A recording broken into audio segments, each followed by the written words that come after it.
Arif Aiman Malaya. Harith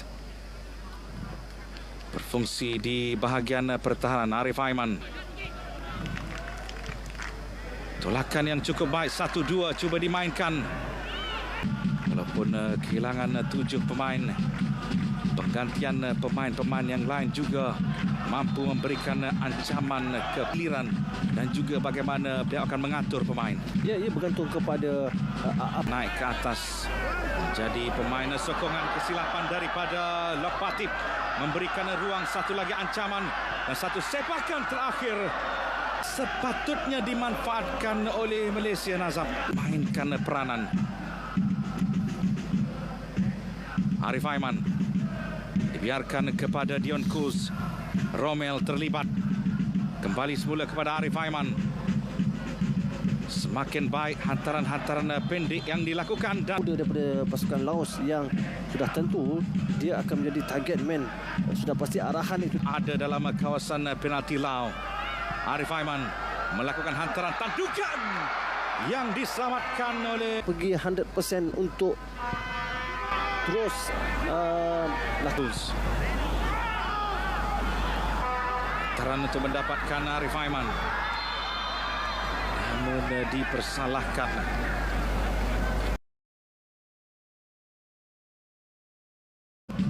Harith, Arif Aiman.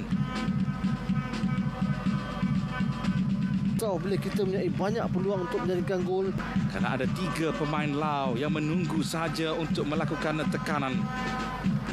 Dion Kuz, bola yang dimahukan oleh beliau untuk melakukan impak di bahagian hadapan. sayang peluang itu sepatutnya digunakan sebaik. Afiq Fazail, sepakan penjuru Malaysia. Satu tandukan yang hanya melintasi sahaja. Onto Nawalain. Arif Aiman melepasi kawalan pertahanan.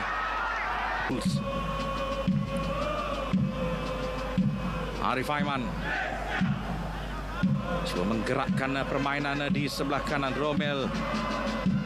Arif Aiman untuk naik ke atas kerana lihat bagaimana pemain-pemain Laos yang segera turun untuk berada dalam kawasan. Ya, seperti yang kita bincangkan tadi, sepatutnya bola itu cepat dihantar ke depan. Counter attack perlukan ada satu pada Romel melakukan back pass, terusnya melakukan hantaran ke depan. Arif Aiman kali ini berjaya melepasi kawalan pemain Laos. 2 pemain Laos menyukarkan beliau.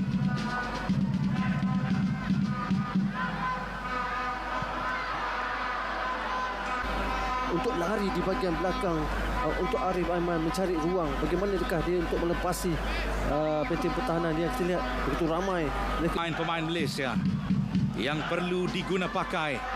Tandukan Dion Kuz kepada Arif Aiman, berjaya mendapatkan lontaran ke dalam. Arif. Ya, memang kita tidak nampak bahayanya pasukan Laos. Cuma mereka bertahan dengan baik di setakat ini. Romel kena pemain Laos. Ya, satu hantaran kombinasi yang baik. Dia agak malang sedikit. Sediaan rakan-rakan di kawasan tengah. Hantaran yang cukup baik. Tandukan panjang Nazab di bilik persalinan untuk memperkemaskan corak permainan di separuh masa yang pertama. Rentak permainan yang sepatutnya dimainkan Harimau Malaya. Arif Aiman mempunyai option Kobinong.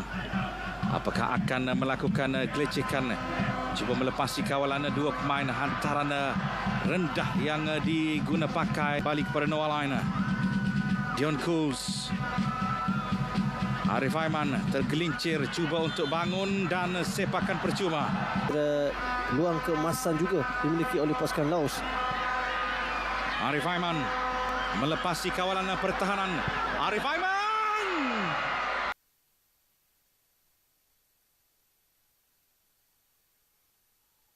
di separuh masa ataupun awal gol pertama bagi pasukan Malaysia ini.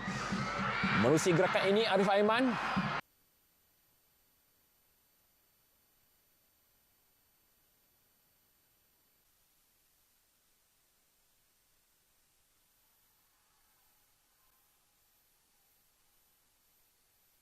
Memasuki separuh masa kedua tampak berbeza. Arif Aiman, umpan kepada Nazmi Kobinong, datang pertahanan Pedavan, tolakan semula untuk Arif Aiman. Sekali lagi umpanan kepada Nazmi Faiz Mansur. Nazmi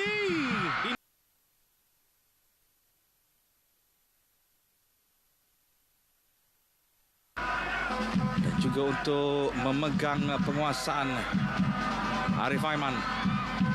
Bola masih lagi dalam permainan berhadapan dengan Pontawong Sang Vilai. Ataupun Anantaza Singpampon, Harith Aikal antara option yang berada di tengah. Lambungan ke Fapus, tandukan semula. Kita lihat bagaimana hantaran ke belakang mencari Dion Coles. Dan pemain ini tidak tamak. Dia melakukan hantaran semula ke belakang. Jaringan yang pertama untuk mereka. Dirampas semula Arif Aiman. Dion Coles, Arif Aiman, Harith Aikal untuk Arif Aiman. Arif Aiman untuk Nazmi. Coach Peter untuk meletakkan barisan yang lain di Bukit Jaya nanti, mungkin itu perancangan beliau untuk berikan pemain yang lebih bertenaga. Kesepahaman itu tidak berapa menjadi dalam sentuhan yang pertama ketiga-tiga pemain ini. Arif Aiman marah dan terus marah untuk Faisal. Gandingan emas pasukan negara. Faisal untuk Arif. Bertukar-tukar hantaran dua pemain yang memiliki mobiliti yang cukup tinggi. Faisal hantar kepada Arif Aiman. Jauh di belakang Arif Aiman. Dan kaki beliau perhatikan. Ya, satu set piece yang baik mencari Arif Aiman. Lebih banyak jaringan. Arif Aiman berjaya melepasi kawalan seorang pemain.